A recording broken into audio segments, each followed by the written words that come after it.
Welcome to Native Yoga Toddcast. So happy you are here.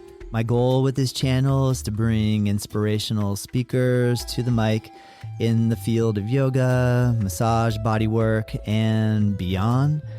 Follow us at Native Yoga and check us out at nativeyogacenter.com. All right, let's begin.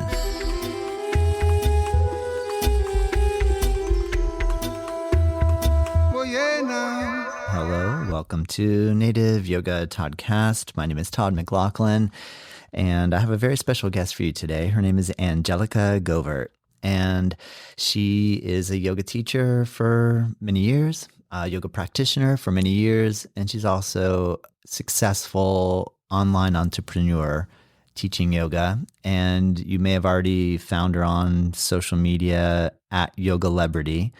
I have the link for her website, angelicagovaert.com, in the description, and you'll be able to find her very easily. Gosh, I had so much fun speaking with Angelica. I am really happy that you're here to listen.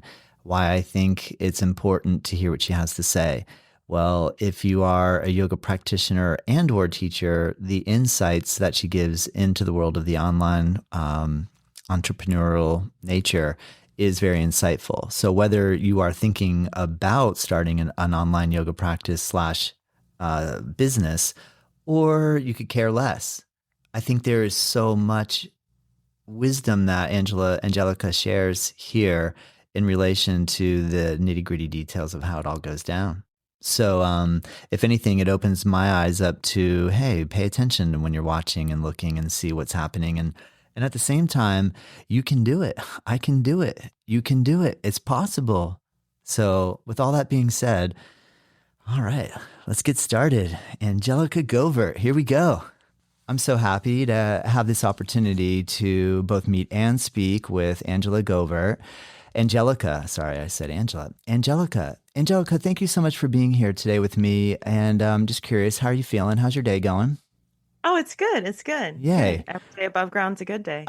Yeah, true that. Well, that's cool. So you practice gratitude then. You have a gratitude practice. I definitely do. That's a big part of my daily life. I think that like happiness is a daily practice that you got to wake up every morning and be like, today I'm going to be happy. And I think a lot of people don't know that. A lot of people think that like you just, you're either happy or you're not happy, or it has something to do with chemicals. But like literally, like you decide your destiny, and a lot of it has to do with gratitude. I'm a big I do a lot of Joe Dispenza's meditation. Oh, I so love I'm him. really into like quantum physics and the mind and neuroscience. Ooh, I recently read, you'll be able to help me with the title. I probably won't nail it. The Habit of Breaking Oneself. Oh, breaking the habit of being yourself. Thank you. Yeah.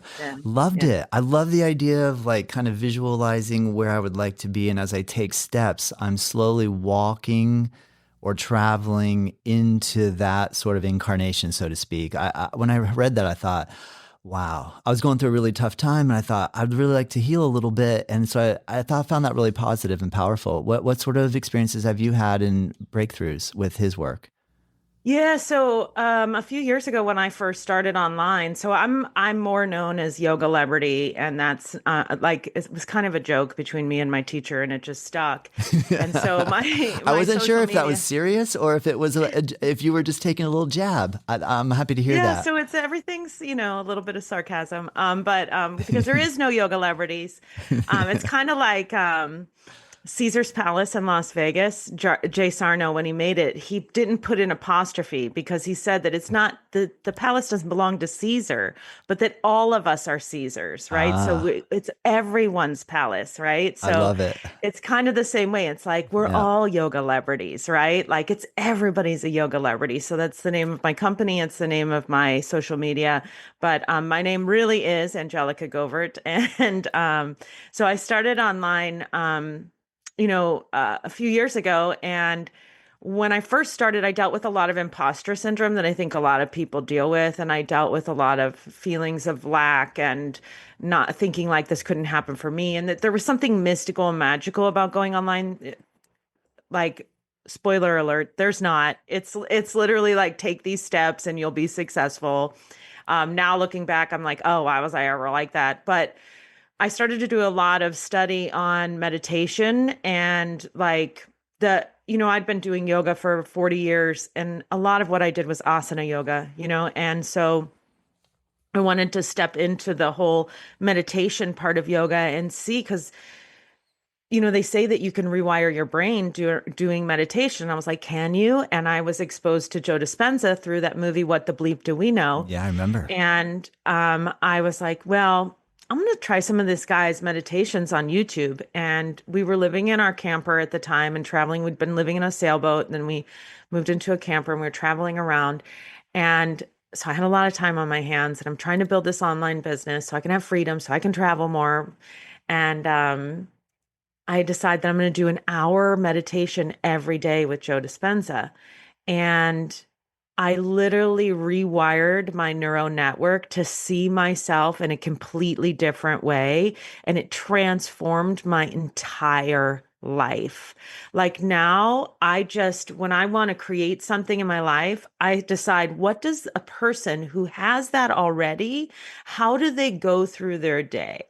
How do they walk in their day? What kind of habits do they have? How do they work out? How do they manage their schedule? What kind of reactions do they have to situations? And then I just start acting in that way. Like it's the ideology of like manifestation and The Secret, like kind of turned people in the wrong direction, I think. There's really like a sense of visualization that you can create in your life that will actually wrap your life into exactly what it is that you want it to become. So like, let's say like on a surface level, you want a new car. Imagine what it's like to turn into your driveway, driving that car. What if your hands feel like on the steering wheel? What does the car smell like? What does your house look like through the window of the car as you're turning into it? What kind of music is playing on the radio as you're pulling in? And the brain, like literally, like Napoleon Hill said, That's so cool that you whatever just the oh, the mind can conceive, whatever the mind can conceive, the body can achieve, right? So like once you think in a way, like I started to read Think and Grow Rich, and I was like, oh, I got this. Like in like the second well, chapter, I was like, I don't even need to I'm read so anymore. glad you're bringing it up, because as you were talking just before, I'm like, oh, I got to ask her if she's read Think and Grow Rich by Napoleon Hill. When you said his name, I'm like, and it makes sense that those two are connected. I mean, obviously, we didn't just have a psychic moment, but maybe we did. But at the same time, that's so cool, and I keep going. I didn't mean to interrupt. Please Yeah. continue your line So of I'm thought. just saying that like 10 minutes of visualization every day can change your life. And one of the Joe Dispenza, like one of my favorite meditations is one called Turning into New Potentials. And you can get it on YouTube, but it doesn't do the whole thing. And what's really interesting is the YouTube ones, they cut out the pranayama that he does. Like Joe is literally teaching Kundalini yoga, but he doesn't call it that because the masses would be like, no. Right. So you do a pranayama exercise in the beginning, then you go into emptying the mind, then you go into these visualizations where you visualize your life and what it's like, and you feel it from a tactile way in your brain. And the brain doesn't know any different. Like the brain thinks that that's reality. And so it becomes your reality. And it literally became my reality. And I had a friend contact me the other day, and he was like, Angelica, I saw that you joined Russell Brunson's inner circle, and I saw that you've, made $1 million online. Like, how did you do that? Like all my friends are like, this is insane. I'm getting like text messages from people because Yeah. I just kind of quietly do the work and don't, people will poo poo on your ideas, if they're just extraordinary and outside of the realm of what they can understand. And so I just do the work, right? And so a lot of my friends have been contacting me, how did you do that? And I was like, well, first thing I did was I did Joe Dispenza meditations, and I rewired my brain to believe it was possible. And I run a course called The Empowered Yoga Teacher, where I teach people how to do what I've done over the past years, creating yoga online and creating courses online. And the people who are successful are the people who believe that it's possible for themselves, and they do the work that we say, like, because it's a set thing to, you like, do this, do this, do this, do this.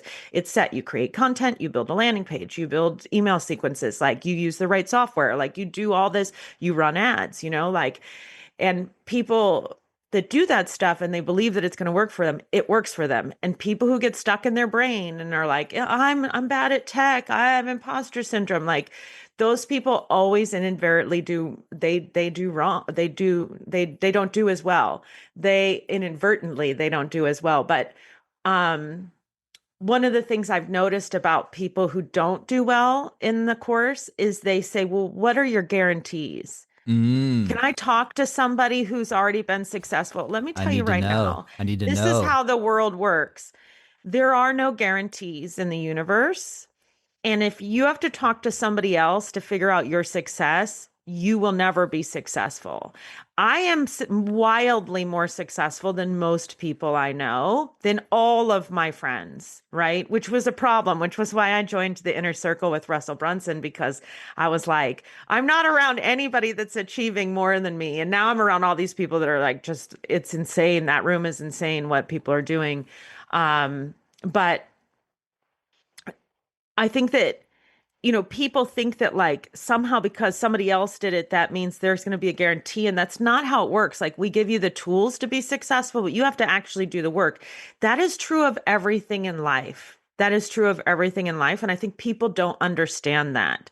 So when you sign up for a course online, and this is why so many online courses get so much shade and they're like, it's a scam, right? It's because people will tell you, oh, we have a guarantee that if you don't make this many sales in this time, we'll give you your money back. Well, they don't tell you they have an ironclad contract that says you have to do these things that you would, a normal person would never be able to do. Like you Interesting. have to spend like Yeah. $2,500 in ad spend, and you have to do like all these different things that like normal people wouldn't do you know, to Got get it. that Got it. guarantee. Got And it. those things, when you see those things, those are actually the red flags. That is a But red people don't flag. realize Yeah. that Yep. that is when you see anything that says this is a 30-day money There back is a guarantee, guarantee. I or can guarantee right, you. that those are Walk away 100% the a other way. scam. Got it. Well, that's Because good to nobody know. can guarantee That's great anything. advice. Yeah, it's great advice for all of us budding yoga teacher wanting to be able to do it online. And that is one of the first things that I came across was, you start looking at some of the startup costs to sign up for some of these courses and programs. And it's like, well, dude, I don't even have nearly enough money to pull that off to get started. So Yeah, on well, it that, is on that, expensive. on that I'm not gonna note, lie. then, Yeah. where do we start? If we're starting at zero and most of us have a cell phone, most of us, there is no such thing as true zero because true zero, I don't know, would be naked and afraid out in the woods. Like, I don't know. Like, I feel like some people are like that though. I don't, yeah. I'm going to be really honest. I don't Tell me. think that you can build an online business with no money. I Yeah. don't think you can do that. It's just like it's like people need to understand it's like opening a yoga studio, Okay. that there is a small number of people who will go viral and but they're still really smart about what they do. Like I have friends that have, millions of followers. And that didn't happen by accident. They were very smart about how they did it. And a lot of them get training. Like you see these people on TikTok Shop making a lot of money. These people are getting training on how to be effective sellers on TikTok Shop, how to create their content. So I don't think that, I think there's this misconception that people want to sell the dream, right? That's what they always tell you in marketing, sell the dream, sell the dream. But the reality is that it's work. It's work. And if you want to get there faster, you hire somebody who's doing what you want to do and have them tell you how they got there, and then you get there faster. But it would be like saying like, I'm going to open a yoga studio, but I don't have any money, which is ironically my top performing YouTube video of all time is it's called How I Opened a Yoga Studio with No Money. Mm. And Everybody wants to know, how do I do that? I know, but Yeah. that actually is not what happened. I won a poker pot and made a bunch of money and used that money to open my first studio. So it was kind of like I didn't have any money, but then I was playing poker and the universe did for me what I could not do for myself. But my first coach that taught me how to do online was $15,000. And then I had another coach that taught me how to do sales funnels. That was like 4,900. And then I hired a $6,000 coach to teach me how to make short form video like TikTok and Instagram. It was basically like going back to college. Yeah. And then people don't realize like there are costs for platforms. Platforms cost money. And so I use ClickFunnels. Obviously, I'm in Russell Brunson's inner circle. So I'm a big fan of ClickFunnels because you can scale with it. You can use it to run really high level ads. We have ad spends up to $1,000 a day sometimes. And, um, you know, we need to be able to know where that traffic's coming from so we can track all that inside of ClickFunnels. And I do like it for that. And I mean, I think that's kind of affordable because it also has email marketing and everything. It's $97 a month, but there's a lot out there. There's a lot that I would say don't use. Don't bother with Kajabi. That's very expensive. You don't need that. You can do that with something much less expensive. I've heard good things about Go High Level. I heard that it's like a kind of a ripoff of ClickFunnels. There's some other ones out there like Offering Tree offered me a year free and I turned it down because the software doesn't allow you to scale. See, a lot of people want to start their online business and they just think that creating the course is all they need to do. They're like, I'm going to create a course. But here's the thing that people don't understand. It's like 5% creating your course, 95% promoting it, which is a lot like teaching in real life, right? Yeah. Like it's Yes.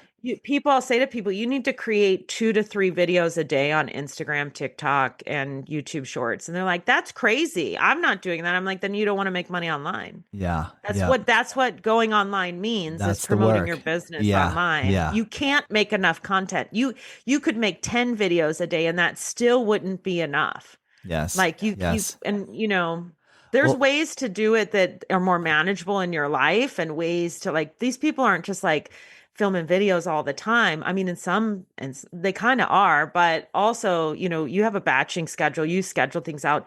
And a lot of things people think like, oh, it's just like off the cuff, but most of this stuff is really planned out. And there's a greater conversation to be had about social media and how it's setting up our brains and like how we're being warped into thinking certain things. We're like social media is the new product placement.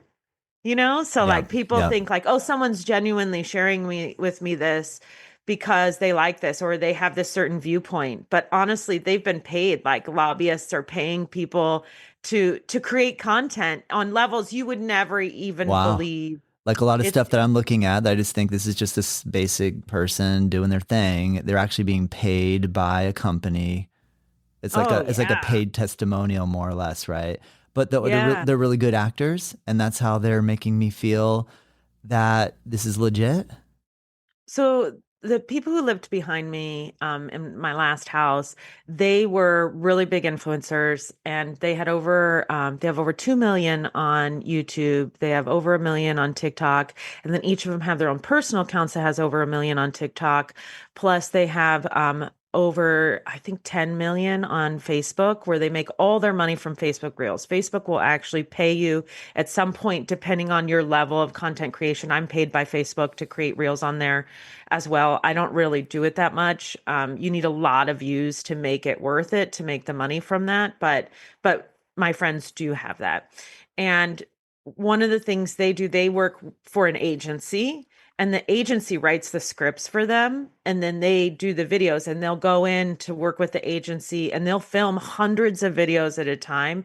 The agency will edit them. They look like they're really like just Wow. they look like Wow. they're really just videos that they just kind of made at their house or whatever, but they're actually all It's all scripted, planned. edited, Yeah. all put in there, all everything's chosen for you to look at a specific thing. And I think that people don't realize there's this whole world Yeah. to social Yeah. media that it's now like it's not like people are like, oh, big media like NBC, CBS, ABC, all that. That's what is on social media now. Like they've figured out, the big companies have figured out that this is where they can influence people the most. Wow. And that's what they do. But it also means that there's a big opportunity for people like you and me and anybody who's listening to this to create something online. And it may seem like people say, well, oh, it's the market saturated. It may seem like that to you, but the reality is the market is not saturated. This is the beginning. This is like the .com boom. Like when people were buying, iPhone.com and like, headache.com or whatever, right? Yeah, I Like remember then you that. made a Yes. ton of money. Yeah. Like somebody Yeah. bought Yogalebrity.com and they want $5,000 for it. I'm like, no, forget about it. My web address can just be angelicagovaert.com. That's fine by me. I don't care. Uh-huh. But this is a huge time, especially in course creation, because you can rank for that right now and really build up your presence. But That's awesome, Angelica. I'm really grateful to hear all this information. I think that if I'm trying to put my mind in the listener that has no clue what we're talking about right now, I just want to remind them that the information that I just heard you say is very valuable because as I've been researching all these things that you're talking about, ClickFunnels and all these different teachable platforms and Kajabi and all that stuff. There's a lot to sift through. So you gave us a lot of information right there. So even if right now you're not thinking you want to go down this path, when you do, or if you do, there's a lot to go through. So thank you, Angelica, for sharing all that because that takes a lot of time to sift through and I appreciate that. Now I'm curious. Whatever you do, don't sign up for Wix. Dear God, please. Stay away from Wix. Wix. And they're like, I have a Wix website. I'm like, no. Well, that's good information too. I know. I've looked at Wix. I haven't pulled the trigger on that one, but thank you. Oh, God, You solved my problem there. So imposter syndrome, you made mention of having a difficult time with this in the beginning. And I think it's probably what all of us have a really difficult time. So then if you had to give us like a key tidbit, what about ourselves do we need to get over to be able to just like get over it? I'm really passionate about that, actually. I realized along the way, working with a lot of different people, that imposter syndrome, it's not imposter syndrome. It's not that you feel like you can't do it. It's not that you feel like you're not capable. It's not that you feel like you're not qualified enough, right? A lot of these people come in and they have like multiple certifications. They're like, I got yin, I got restorative, I got jivamukti, I got ashtanga, I got vinyasa, like they got all the stuff, right? They're like, I even did booty yoga, right? Like they did all the stuff, right? I used to do Bikram way back in the day. It's not that they feel like they're imposters. It's that they're perfectionists. You think you need to be perfect to go online. You think you need to be perfect at all of this. That's not how it happens. That would be like having somebody come to your yoga class and saying, girl, you can't touch your toes. Don't come here until you can. Don't come to this class until you can touch your. You would never say that. You would never say that. So why would you think that you would get online and instantly be as good as these people who literally work for agencies, have their scripts written, and someone edits for them? Yes. No, you can't even touch your toes yet. But does that mean you shouldn't post content? Does that mean you shouldn't get your reps in? No. How do you get more flexible? By going to yoga. How do you get better at creating content? By creating thousands of videos. It is not going to happen for you in 10 videos. It's going to happen in thousands of videos. Go on a content sprint. Post every day, 2 times a day, for 90 days minimum. Never ask for anything from those people. Never ask them for money. Never ask them to buy your stuff. Never promote yourself. Just provide value to the people who are watching. That's a huge mistake that people make, is that they think that people care about them. And to be totally bluntly honest, no one cares about you. They care about what you can do for them, right? So I did it for 2 years. For advice. 2 years, I posted 2 to 3 times a day on Instagram and TikTok. How did you, when you weren't like, oh my gosh, what am I going to do today? I think that's one of my biggest challenges is I'll be like, okay, I know I could and I should, and it'd be fun. And I like the interaction that happens when I do it. And then I think about it and I don't act. Like, what's the catalyst for, because maybe I just feel like I don't have an idea, or what's one of the breakthrough moments that you could recommend to help to get there? You teach yoga, right? I do. Yeah. Okay. So when you started teaching yoga, were you like, I know all the sequences. I know every sequence I could possibly do. I have all the ideas. And every day I generate great new ideas for sequences, right? No, you didn't. No. How did you get there? By just teaching, right? Yep, so like the more content you create, the more often you're going to be like, okay, oh, I could do this, or I could do that. So just create. You just create it. I am a content creator. I am not a content consumer. I am a content creator. So when I'm looking at content, I'm watching it. I'm not looking at it to consume it. I'm looking at it and I'm like, what was their hook? Mm. How did they provide Hmm. their CTA? Hmm. How did they deliver value? How did they set themselves in the frame? What kind of microphone did they use? Did they use a microphone at all? Where was their placement? How did they consistently place? There's like different things, there's different strategies to Wow. do it. Yeah. Yeah. And I for years I would just watch content and see like how are people doing it, and then I would model that. I don't typically model anything from my industry. I find the yoga industry to be like really like they don't understand how social media works sometimes, and What industry do like you study the closest now? so you know who has the best videos is realtors. Realtor. Realtors, That you're like right. down, My hands realtor friends are down, so are good. so I know. creative. They really I saw are. this realtor video Yeah. one time where this realtor was like, she had these people in the back of her SUV, and she was like, it doesn't bother me when you go with a different realtor. And then she closed the SUV trunk, and it looks like there were like dead bodies in the back, and she's like, it's fine. You can pick any realtor you want. And so I was like, that is great. So when I was doing my yoga retreat, we filmed a bunch of videos at that time. And I put some of the girls in the back of the SUV that we had rented. And I was like, it doesn't matter to me if you choose another yoga teacher. I'm fine. Click, click. And then the truck like slowly closes with their dead bodies in there. It was so funny. But Well, yeah, like Angelica, though, I just like to entertain people. how do you get, okay, you made mention that like you did this with the people that came on the retreat with you. One of the things I feel, I have a studio. My wife and I have had a studio for 19 years. We have a nice, great, amazing clientele. When they come in, I have this feeling of like, they don't want to get involved in my social media making. A lot of them are like, I don't want to be in the camera. How do you break through with that little group? I mean, is it just like just having fun and just figuring it out and just being vivacious and just like asking them? Or like, how do you break through that little barrier?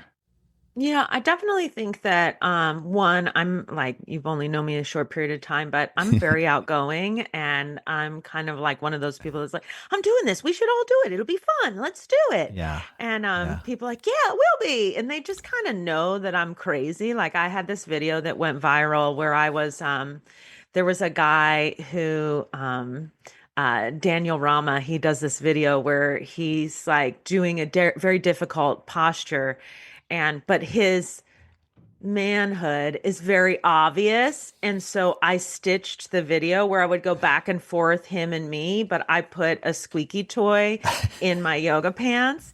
And one of my students walked in while I was filming that video. That video's gotten well over 2 million views. Like it went like crazy because women, he was like, how to do the dragon supine twist. And I was like, how to do yoga without peeing your pants while in perimenopause.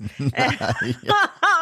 um, so anyhow, but one of my clients walked in while I was filming it at the studio, and they just started laughing. I mean, I think people just know I'm kind of crazy. Like Yeah. I'll do Yeah. whatever. I don't Yeah. care. Like if Yeah. anything for a laugh.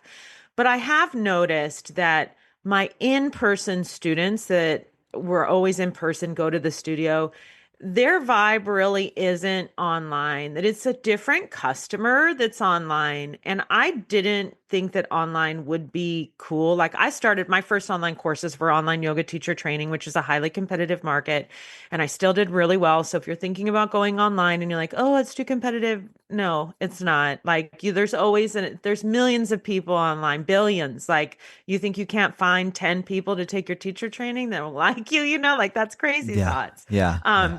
But anyhow, I started with online yoga teacher trainings, and I noticed that the student was very different than the student in person. So typically, the people who would take my online teacher trainings are people who would never go into a studio because they feel like they wouldn't be welcome there. They feel like they're physically not what other people are in there, which I know isn't true as a studio owner. Like I know there's all kinds of bodies in there, but it just depends on what someone thinks. Another thing would be time. Like a lot of people do online because their time doesn't allow them to, like, I can't drive where we live now to go to a yoga class. Would be way too, it would be like 3 hours round trip. It just wouldn't be it would take too much time out of my day. So I have a subscription to Stars. Practice with Sean Korn. She's been my teacher for 25 years. I practice with her online, I have a subscription to the aerial yoga because I have the trapeze set out in my backyard, I like to do the online yoga too, but I think it is a different customer.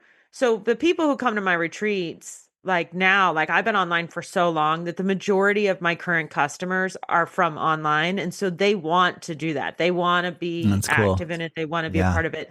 In the beginning, I didn't have that. It's just like anything. It was almost like starting from scratch. Like when you first became a yoga teacher, you first opened a yoga studio, you didn't have a big following. But then over the years, when I sold my studio, I had a huge following, right? And then I went online and nobody knew me and it was very humbling, and I had to start from scratch and build it up. But now I've literally made thousands and thousands and thousands of videos on multiple platforms. I have hundreds of videos on YouTube, thousands of videos on TikTok, thousands of videos on Instagram, hundreds of podcast episodes, right? So like so many people have heard me and seen me, and if people overestimate what they can do in a week and underestimate what they can do in a year. You know what I'm Yeah. Yeah. saying? Good advice. That's Yeah. cool. Yeah. Angelica, I'm curious if we go off the axiom of we don't use the body to get into a pose, we use the pose to get into the body. Yeah. Yeah. Can you explain a little bit about your journey from or through um, performative versus healing? Stay with us. We'll be right back. I really hope that you're enjoying this episode, and I just wanted to take a moment to announce a course that I'm really excited to release. It's a free course, and it's called 8 in 8, Learn 8 Limb Yoga in 8 Days. My goal is to help coach you along in the Ashtanga yoga practice in a way where we take just the sun salutations, the fundamental asanas, and the final breathing poses, break it down with some philosophy videos as well, explaining the 8 limbs of Ashtanga yoga in a very easy to use, friendly course that is totally free.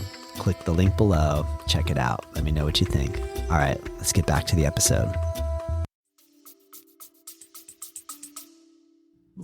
Yeah. So that's interesting because like so many of us, I started really getting serious with yoga with Ashtanga, right? And I studied with Patabi Joy. I studied with Keno McGregor.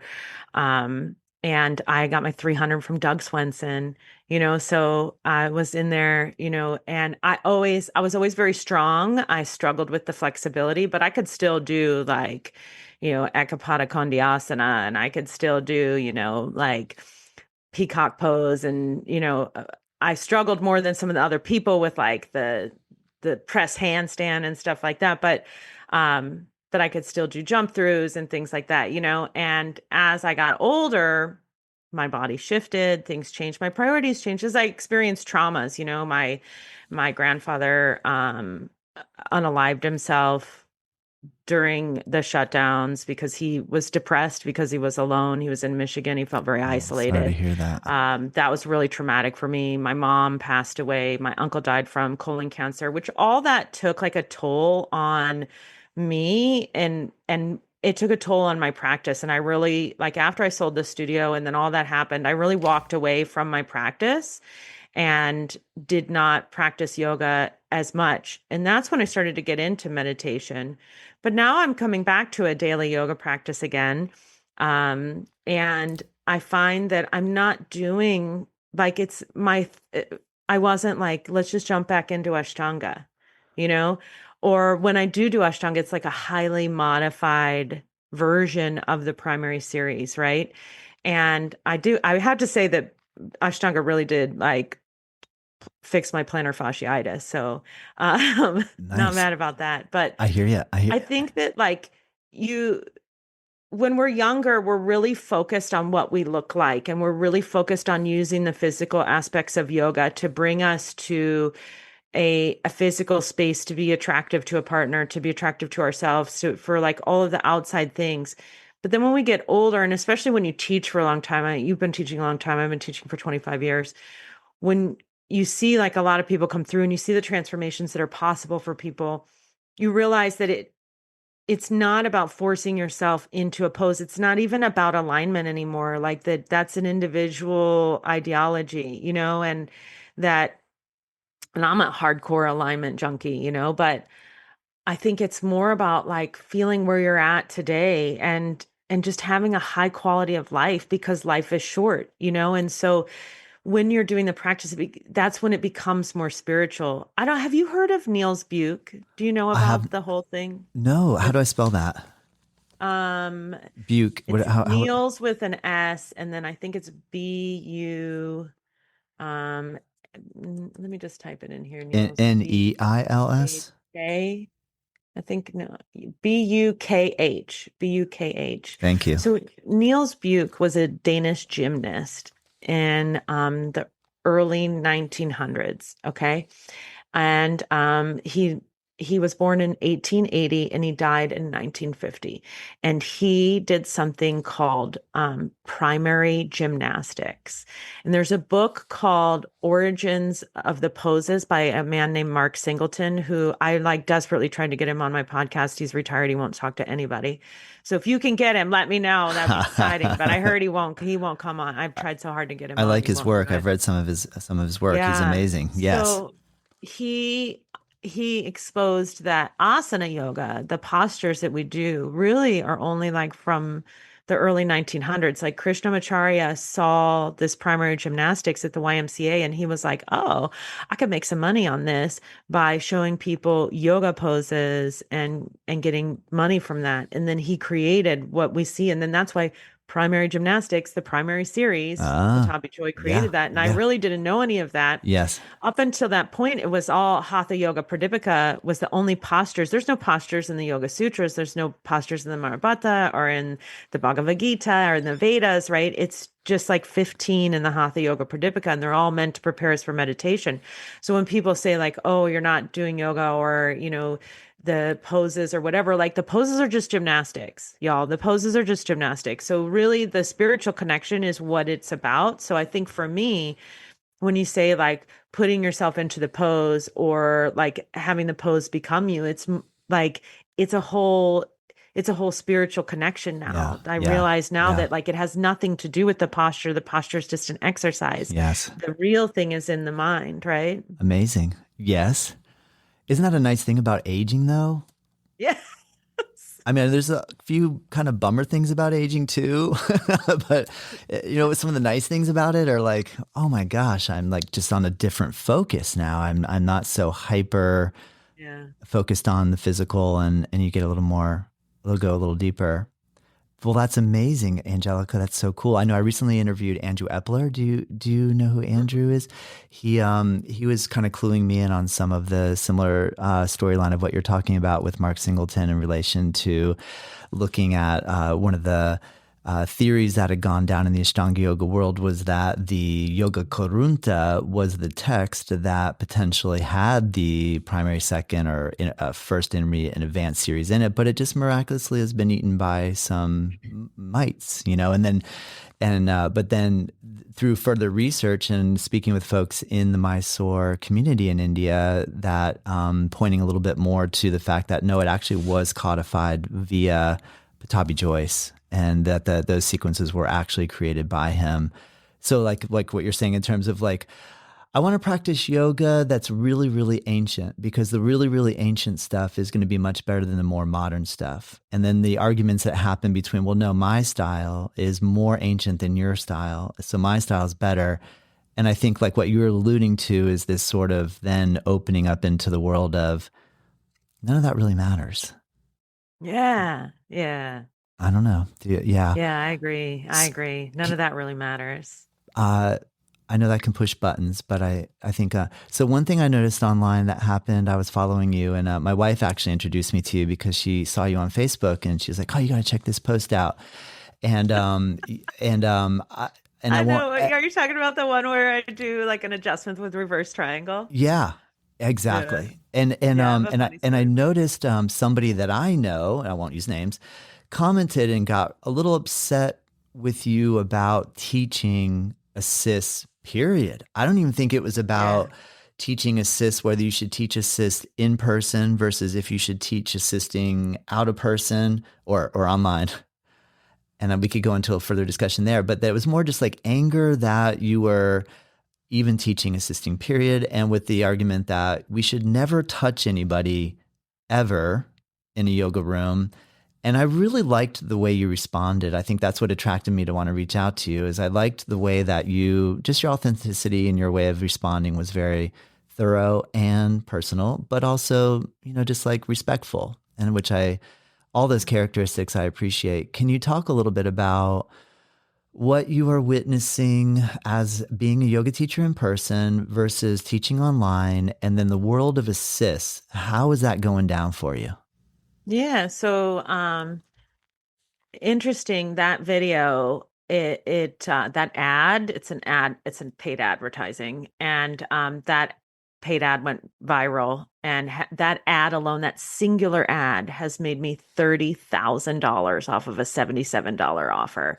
So, and it's because of all of those comments that are like, you shouldn't touch people. You're doing this wrong. You're bad at this. This isn't how the masters wouldn't want this. And it was interesting. Someone actually commented and was like, the original yoga teachers wouldn't you want you to do it this way? This isn't right. I was trained by a real teacher. Obviously you're not. And I literally went to her page and she was also trained by Doug Swenson. And I was like, girl, We have in the same another teacher. conversation, Yeah. you and I would be friends. Best friends, yeah. But Or you friends just at least. assumed on this Yeah. that we weren't, right? And I think that there's a couple of things. One, that's interesting. That's super interesting. isn't that That's fascinating? fascinating. I mean, that says so I much know. about the human mind, doesn't it? Yeah, yeah. People are like, just, I think there's a wall that they instantly put up online. And I used to feel that way too. Like, I get it. Like, I get it. I understand. You feel like only in-person yoga is the way. But here's the thing. There are people in Nebraska. There are people in South Dakota. There are people in the middle of Montana. There are people in, Western Washington or Eastern Washington that don't have access to a yoga studio, or they are the yoga studio owner and they don't have access to continuing education. And this is the only way they can get it because they financially cannot afford, or time-wise cannot afford, to take the time off because they have families to go somewhere else and get trained. Like they just can't. And so it's beautiful that we can offer it on the internet. Would I love to teach everybody in person? Yes. I'm going to be in Pasadena in February for Yoga Expo doing hands-on adjustments and assists. I would love for everybody to come. I'll touch you if you want to be touched. I won't touch you if you don't want to be touched. Don't come to my class if you don't want to be touched. But all I'm saying is, yes,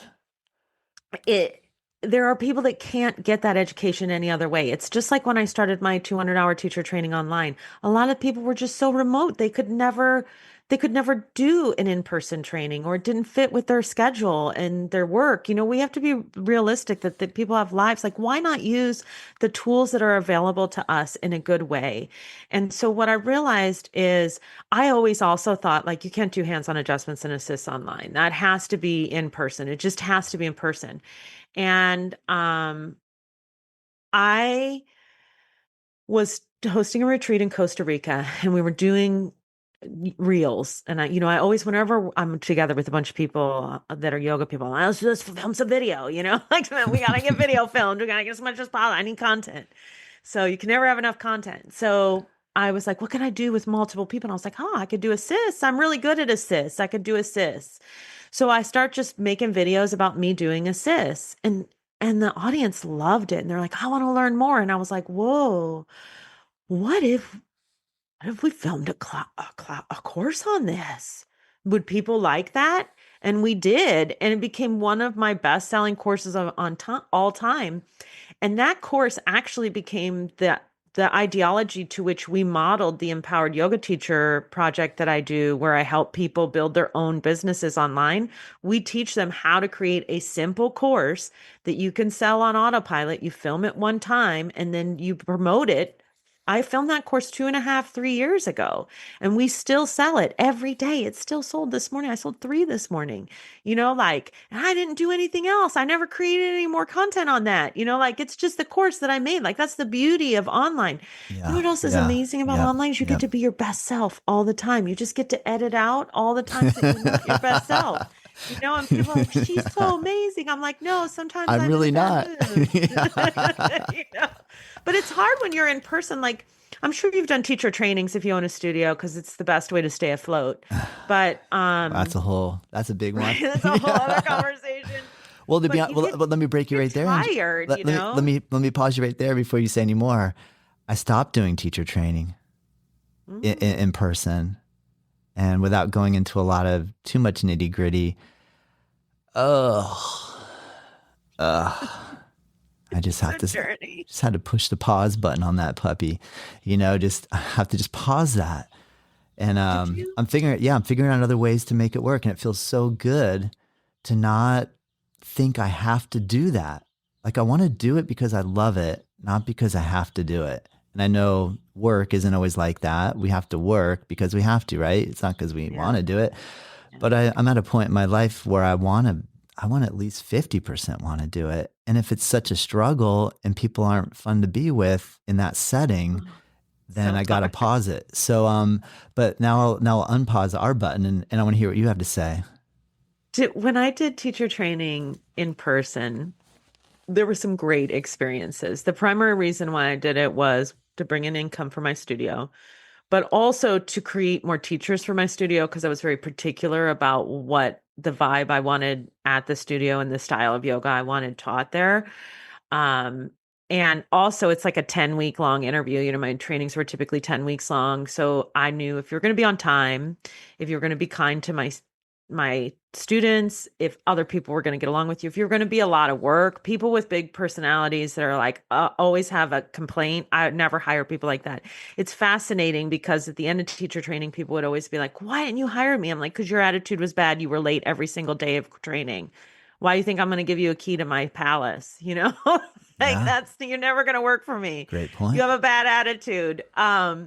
So anyhow, but online, it's interesting because people would have meltdowns with teacher training in person and just so mad. I had one person call me on my personal line that was like, you keep teaching the sutras about me. Every time I go in, you're picking on me. You're picking the sutra that is about me and you just teach your lessons to me and it's rude and I won't have it. And I was like, girl, I am not doing that. Like, I'm just teaching the sutras. If they're resonating with you, that's because they're resonating with you.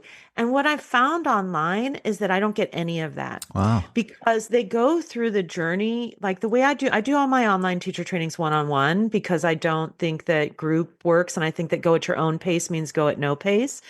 So I do one-on-one teacher training. So they watch like pre-recorded material and then they meet with us once a week where we go over what they've learned and we talk about it and help to like put it into perspective for them and work with every person on an individual level, which is interesting. Kind of like back to the way yoga really was in the beginning, right?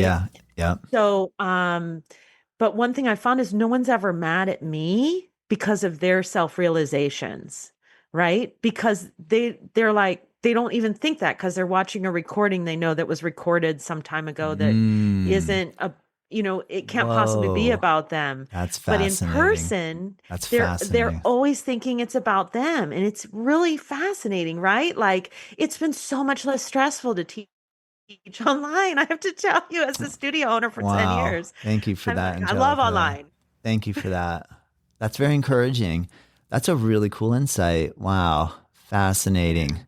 Hosting teacher training is so hard. You're like holding space for somebody who literally, like what I realized is people came into teacher training and it had really nothing to do with yoga. What they wanted was a better life. And they saw me be happy and they didn't want to do the work that I had to do to get there. They just wanted me to somehow over 10 weeks transmit that to them and have an instantaneous breakthrough. But what took me 20 years to become was not going to happen for them in 10 weeks. And right there, you just laid out the flaw of Yoga Alliance. Oh God, don't get me started. I can't We stand won't. Yoga We Alliance. won't. But They that, sent me a survey this morning. I was like, unsatisfied. Zero. Would not recommend.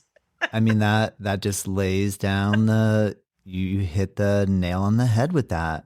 And we won't go down too far of a crazy discussion there because I agree with you. But that's almost starting to go down politics, and both you and I are like, nope, we're not going there. So We're not going to talk about that, but oh my I gosh, do have Angelica.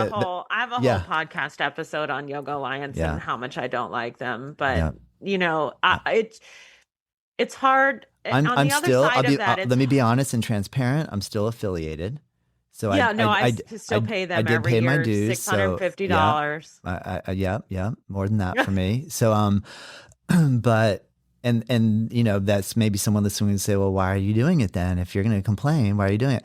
Because we're kind of caught in this Yeah. really weird, funky place, and it is what it is. But, well, anyway, yeah, let's go somewhere else. Let's talk about What I something always else. tell people is it's not the best product that wins, it's the best marketed product that wins. And Yoga Alliance is an excellent marketer. So it doesn't matter. You can have there was another one that wanted to start called Yoga Unify, and it was actually really cool. And they would you'd have to get your students would have to recommend you to move up levels. You'd have to get letters of recommendation from your teachers and stuff. It was much more in alignment with how the lineage of yoga works. But I can't get a hold of anybody there. I don't think they're doing it anymore. Because Yoga Alliance has cornered the market on that. So it's not that they might have been a better product, but they don't have the marketing budget, right? So it's not the best, it's the best marketed. So if you can't, it brings it just back to online. If you can't be the best at something, or if you can't have the biggest budget of something, be the best at something. Don't compete at the bottom of the market. Compete at what you can be the best at. Yeah, good. So I couldn't compete with yoga, what are they called? Yoga Renew, right? Where they do $350 this weekend, or my vinyasa practice, $99 for yoga teacher training, right? I can't compete with those people. No shade to them, whatever, good job. They did great. They're going for the bottom of the pay scale. They're going for the lowest price. Okay. I can't compete with that. So if I try to compete with lowest price, I'm going to always lose. But what I can provide is an ultra high quality education for people that's one-on-one. Now, I'm competing not against price, but I'm competing against quality, and I'm competing to be the best at quality. And so if you're creating something online and you're in a more competitive market, that's the way to look at it. How can I be the best at whatever it is that my area of expertise is? If you want to do a course on 7 days to chaturanga, right? How can I create an image that, if I can't compete on price, how can I create something where I can compete in that industry? So, I don't know. I love the business of all of it. Well, I I love appreciate that. part. That's why I'm so glad we're talking about it. I feel like it's something it's under. I mean, if we go back to the requirements on a Yoga Alliance training, I think out of 200 hours, 5 of them, or somewhere 5 or 10 of them, need to be business focused. So then they here, sent mine back. They sent mine back and said they wouldn't approve me unless I lowered the amount of hours I spent on business. you spent too much time, and that's interesting because I mean, I guess what are people coming to yoga for? What are they wanting to get out of a teacher training? I've come across a lot of people that would like to actually make a living. You have kind of 2 categories. One, I just want to learn more. And then you have one that, no, I actually want to do it. I want to make it successful. So it's a part that, would you agree that, well, you kind of already alluded to this when you said, I know we're getting close to our time, so I'll be prompt, I promise. If I take you down a whole new track, or oh, we're going to open a new can of worms. When you made mention about, I have another meeting for 30 minutes. So okay, awesome. Thank you for that. I appreciate that. Thank you. So, oh gosh, now I already went down there and I lost my train of thought. If I was thinking business orientation with students, oh yeah, some want to make it work. And if people are, okay, yeah. So a lot of people say yoga teachers are horrible at business, because we're too new agey, we're too airy, fluffy, and we're just not really focused in the business world. Do you agree with that? I don't agree with that. I Thank agree you. that there's some people who have bought into that stereotype. But I think you cannot continue to do, the reality is, this is just the reality. The reality is you cannot continue to do something full time that you are not paid for. And if you are truly a gifted yoga teacher who has a lot to share with this world, then it is your duty and responsibility to figure out a way to get paid for it at a rate that makes sense. The Yoga Sutra says that we cannot take care of others until we take care of ourselves. It doesn't specify what that means. It doesn't say like, well, that, like taking care for you might mean feeding your children, having a house that is nice for people to live in, living in a neighborhood where your kids can go to school at a good school. Like if that's taking care of yourself first, then you need to make the kind of money that is in alignment with that so that you can do your soul's work and help people. Like end of day, like stop gaslighting yourself about money. It is how it works. We're not even teaching yoga anyway. We're teaching gymnastics and calling it yoga. There is nothing spiritual about Trikonasana. Like just wake up and the reality, you know what I'm saying? Like I do. I'm sure the message is in there and the poses are the gateway to the real message, but you can't even get to the gateway if you don't have enough money to sustain yourself to be there. Like I had somebody say to me one time, oh, I had to close my yoga studio. I said, why? Why'd you have to close your yoga studio? She said, well, people just stopped coming. I said, well, what did you do to bring in new people? You can't just depend on the 10 people that came in the beginning to just keep coming. Yeah, you got to promote, Yeah. You have to always be promoting, always be promoting. Good point. Why is that so hard to stomach though? Why is it so hard? Because it's hard work. We don't want to work so hard. We kind of like to ride off the laurels of the 10 people we got. And then we get stuck and we have this frame of mind of thinking that I'm not going to grow anymore. Therefore I don't have to push anymore. Where do you see that? I'm going to tell you one thing that I learned from being in Inner Circle, in Russell Brunson's Inner Circle, which you have to make at least $1 million online to be in Inner Circle. You have to pay $50,000 to go in, and you have to go through an interview. Okay, so all the people in there are very high level thinkers, and one of the things I realized about all of them was that not one of those people didn't believe in themselves. There was not one person that was there that was like, oh, I don't believe that I can do this, or it's not possible for me, whatever. Like I gave my speech. Everybody gives like a speech, and then you do what's called a give, and then you can make an ask. You can ask for help on your business, but you have to give some information first. So I did my give where I talked about, how to do sales calls and that kind of stuff, because that's what I'm really good at.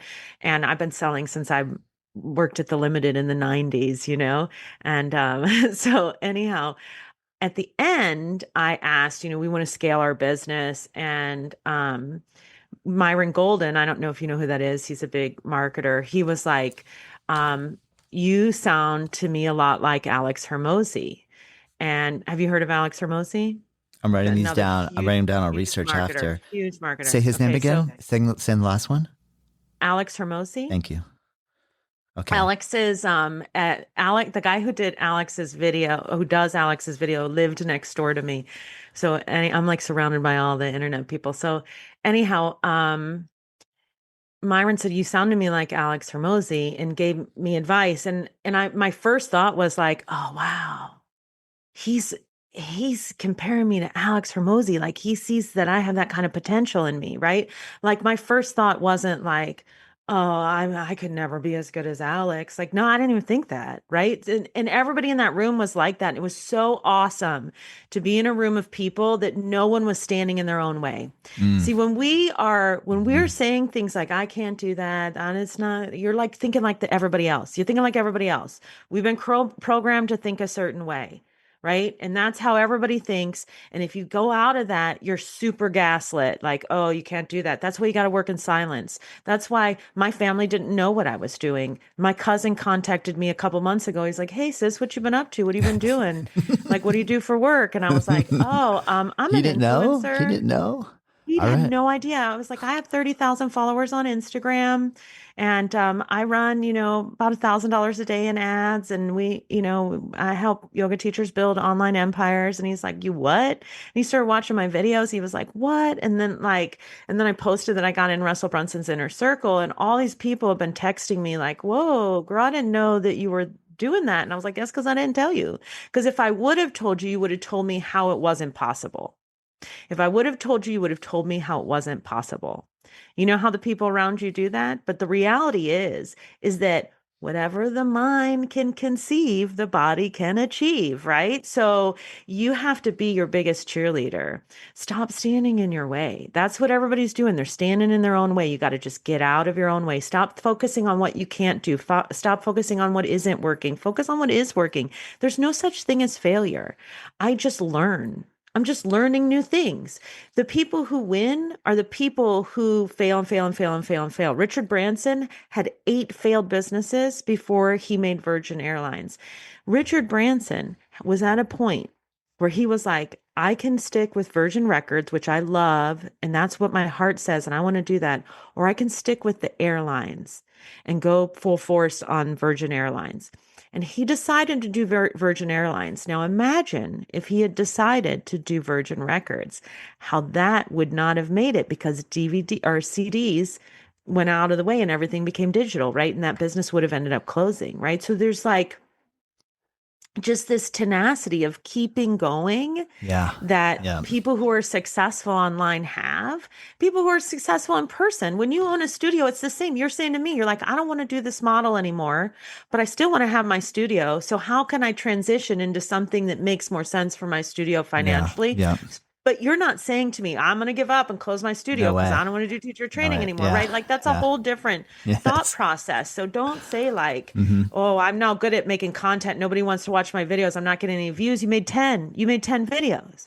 You made 10 videos. You think you didn't even do your reps. You think people are going to watch you because you made 10 videos? You're not that important. You know what I'm saying? Like you're you're not famous, you know, like and even famous people aren't famous. Those people, for the most part, bought their followers. You can always tell if somebody bought their followers because you see how many followers they have, and then you see their views to follower ratio, and you see that it's really low. And that's how you know they bought it. Most of those people bought their followers anyway. They're not making their own content. Even Russell Brunson doesn't make his own content. I was sitting at dinner with the guy that does Russell's content, was sitting right next to me, and he was telling me all the things that they do and how they create content and all the ads that they run and everything. And I was like, my mind was just blown. I was like, whoa, really? I edit and create all my own content. Like there's no, I do it all myself. I write my own captions. ChatGPT doesn't write that. There are no shortcuts. ChatGPT cannot write your captions. You cannot do it in AI. It doesn't work that way. You have to do the work. Why do you have to do the work? Not because you have to do the work to put the content out, but because doing the work helps you to understand your customer on the highest level so that you're creating something that people actually want to consume. But not only that, imagine if you were like, I'm going to ask ChatGPT to do my yoga class for me. Like, that's not fun. Nobody wants to come to that class. Yeah. It's like humans should be sharing with humans. You know what I'm saying? I don't want to read your ChatGPT. You know how I know it was ChatGPT? Because it's got the M dash in there. At least delete the M dash. Yeah. You know? Yeah. You want to level up. Like ChatGPT is so obvious for me now. Oh my gosh. When I heard recently about how if you ask ChatGPT a question, and I didn't even notice, I didn't pick up on this until it got pointed out to me that it'll then respond to you. That's a really good idea. Let me map out now how you're going to do it. And then someone said, well, how many humans do you know that every time you tell them of an idea that you have, that they respond and say, that's such a great idea. Let's go ahead and just now build upon that. And I think maybe that placation is just so comfortable in a way because we're like, I want to hear somebody tell me how great I am and let me know that I'm making a good decision. But am I standing in my own way by then following that statement up with saying that's not how life is? People don't always just tell you you're doing such a good job. Can you talk a little bit about the darker side of fame, money, and online? Is there a darker side? And I don't want to, you know, only what you're comfortable with, but I guess everything has different sides to it that are important to understand when we're getting involved. Now, like, I'm just curious if you'd be open to that. Yeah, I think I'm really careful to not share my location because there are people, you don't know who's looking at your stuff. When most of my stories that I share, those happened in the past. They're not like instant post. They're like, I recorded that video and then I upload it as a story later, because I don't want people to know where I'm at. A lot of the videos that you see, they've been filmed a long time ago. They weren't filmed right in that moment. They usually were filmed significantly long, sometimes 2 years ago. So I'm very Wow. vague about Wow. location and time. You'll you'll Yeah. you'll So you'll, you'll eventually release something that 2 years ago you framed the idea, filmed it. yeah, or repost it, Okay. like a All lot right. of stuff. Like people aren't paying attention And to you at the level that they think you are. So is that somewhat for the idea of protection in the sense that, if I film it in Costa Rica 2 years ago and then I post now, they're not going to go looking for me in Costa Rica? yeah, that's part of it. But also part of it is because you should just repost content. You spend a bunch of time creating it. So it's not Yeah. like one and done. No, Like you're no, getting new followers. Your followers don't think it like think about you're like recycling. somebody you You're really recycling. like Yeah. online, like just any creator that you really like. Can you tell me what their last 5 posts were? No, you have no idea. No idea what they posted. You probably don't even know what the last thing they posted Great was, point. Thank right? you. There's too much So, like, information they're flying. not thinking about you. You Yeah. can repost your stuff. Yep. About every 90 days, some stuff can be reposted. Not everything, but some stuff can. Wow. But I I'm very liberal with the block button.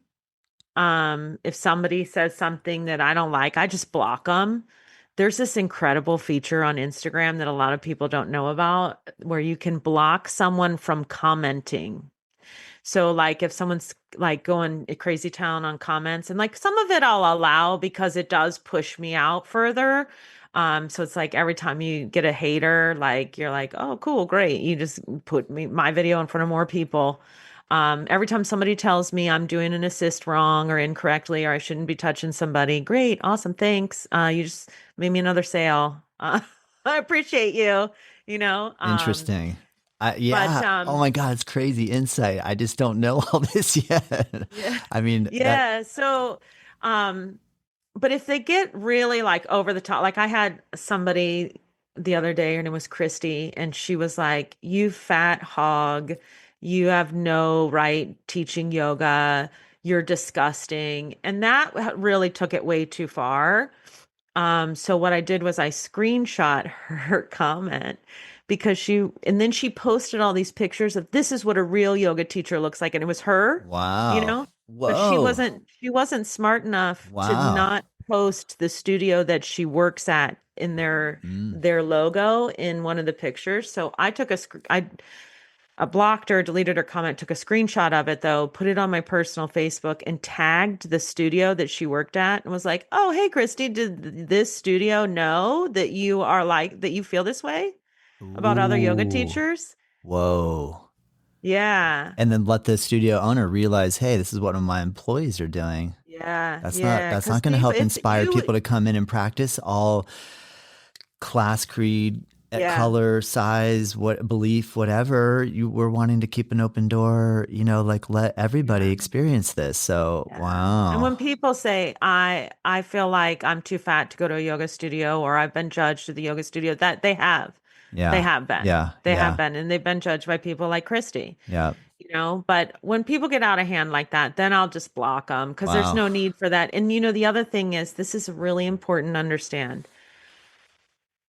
Don't respond to the hate comments if they're really bad because all you're doing is letting that person know that you want them to come back into your life. Right? Like they've already forgot about you. They made that comment and then they moved on. They completely forgot about you. They've moved on with their day. They're never going to think about you again. But if you comment on that and respond to them, they're coming back. Now, I will do that in ads because I want to push my ad out further. I also have a very strong backbone. I've been doing this for years, so I'm used to like getting a certain level of hate. Um, it's always Facebook is the worst. Facebook is the worst of all of them. It's like a breeding ground for it. And then you'll go and look at these people profiles. It's like a mom. She got her Christmas picture as her profile with her 3 kids, and she works at such and such hot yoga studio on the beach, and you're like, whoa, girl, like, I can't believe you just said that stuff to me. Yeah. Yeah. Like, it's crazy. And people say, oh, yoga teachers would never be like that. Oh, they are. They'd be vicious. They're just people. They're just people. People. That's what I learned People in the doing beginning. people doing gymnastics. People doing gymnastics. And then there's the whole fight about they're going to try to prove that they're actually spiritual. That's not real yoga. Gosh. That's not real. None of it's real yoga, y'all. Unless you're down there like Hare Krishna, you ain't doing real yoga. It's fine. Yeah. Oh my gosh. Stop fighting with each other. Just help each other. Yes. Like yes. literally Agreed. actually be inclusive. Agreed. You know? That's so insightful, Angelica. Wow. I am so excited that I got a chance to speak with you. This has been great. Thank you. I would love to have you on my podcast if you want to come. I would love to. On the podcast. You're very kind. You're very kind. Share your stuff. Oh my gosh. Well, a couple of key takeaways that I want to thank you for. Well, number one, I've never met anybody that actually I take this back. I've been very curious about ClickFunnels. I did my research and I was like, okay, well, maybe eventually. And then I was at a theme park where I saw somebody wearing a ClickFunnels t-shirt and I went up to him and I said, no way, that's so cool, man. I was just watching Russell on a video or whatever. And he was so friendly. He was really excited that I came up to him. And so you're the first person that I've met that actually he's working with and closely. So that's been really cool just to hear how enthusiastic and excited you are. So thank you for that. Russell's the real deal, by the way. But you know how sometimes you meet your idol and you're like, like I met Autumn Calabrese from Beachbody and she was not a very nice person. Yes. And I was like, this sucks. Yeah. But I met Russell and what you see Russell on TV is who he really is. Like not TV, whatever. When you see him on the internet, that's who he really is. Like he's a very kind, genuine, like he's a Mormon, he's LDS, but he lives by that, he truly is a good human being.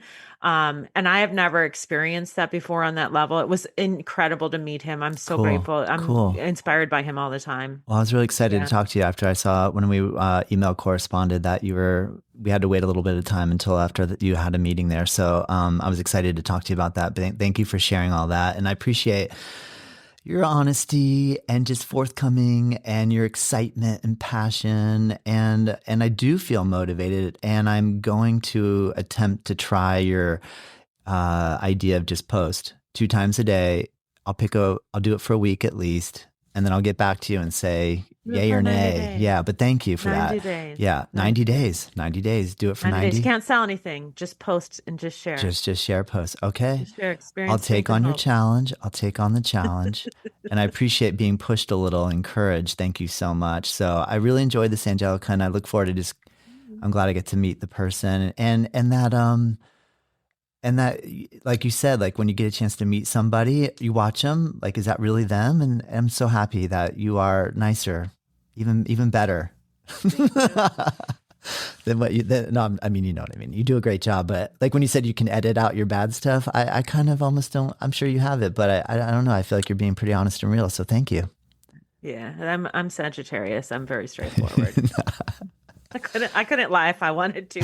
Like people will be like, it's hard in the online world because I had somebody the other day that was like, that's predatory and it's scammy, and I'm like, no, girl, I promise you, it's not. Like we don't sign everybody up for our program. I'm not going to take money from people who are on their last pennies. If people think they're going to sign up for my program, it's going to be some kind of miracle and they're going to give me their last dime. So I don't want them to sign up because I'm not interested in that. Like I want people to be wealthy in their heart and in their pocketbook, but there are a lot of scammy people out there. So it is really hard for people to know. So I don't blame them for thinking that everything online is a scam, but everything online isn't a scam. But buyer beware. You do have to do your research. Yeah.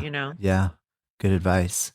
Yeah. Oh, thank you, Angelica. I can't wait till next time. I really appreciate it. Yeah. It was great to meet you. Thank you. Same.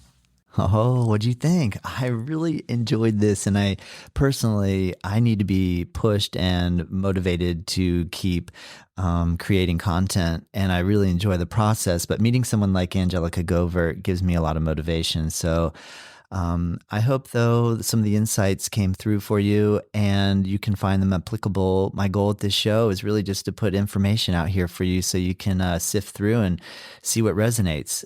If you want to go ahead and check her out, you can click the link in the description, angelicagovaert.com. Her last name is spelled Govaert. If you're driving and listening, you can keep that as a visual in your mind. And I think that's about it. If you enjoyed this and want to share it, that's always appreciated. And I release an episode every single Friday. And I love it. It's so much fun meeting other yoga practitioners and teachers around the world. Oh my gosh, what a cool experience. So I hope you're enjoying it too. All right, until next time, have a wonderful day.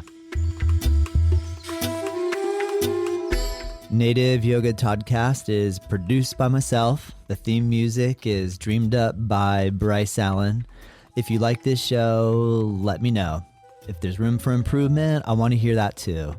We are curious to know what you think and what you want more of, what I can improve. And if you have ideas for future guests or topics, please send us your thoughts to info@Native Yoga Center. You can find us at nativeyogacenter.com. And hey, if you did like this episode, share it with your friends, rate it and review, and join us next time.